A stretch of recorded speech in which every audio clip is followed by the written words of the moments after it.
যোৱা 6 মাহৰ পৰা বৰপেটাত এখন সত্ৰৰ মাটি তেখেতে ইলিগেলি ট্ৰান্সফাৰ কৰিছিলে।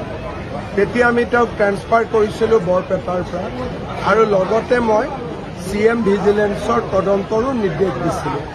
যোৱা কেইদিনমানৰ পৰা আমি তেওঁক চাই আছিলোঁ। পৰহি ৰাতি তেওঁ নামচাই ৰেজৰ্ট বুলি এখন হোটেলত আছিলে।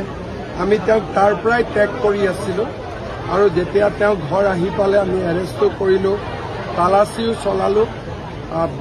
92 লাখ টকা সোণৰ গহনা, 2টা লকাৰ আছে। আজি লকাৰ 2টা চোৱা হ'ব।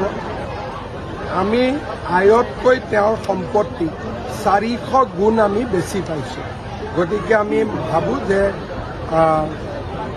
অকল নিলম্বিতই নহয়, বৰখাস্তকৰণে নহয়, আমি তেওঁক আইনৰ জৰিয়তে কঠোৰ শাস্তি দিব পাৰোঁ। আৰু কোনোবা জড়িত থাকিব পাৰে? ইয়াতে লগত 2-এজন মণ্ডল আছে, তেওঁলোককো আজি মাতিছে।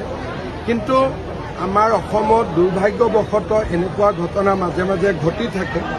ৰাইজেও সাৱধান হ'ব লাগিব, আৰু কোনোবা অফিচাৰে টকা পইচা বিচাৰিলে তৎকালীনভাৱে CM ভিজিলেন্স বা আমাৰ ভিজিলেন্স এণ্ড ইকনমিক্স ডিপাৰ্টমেণ্টত জনাই দিব।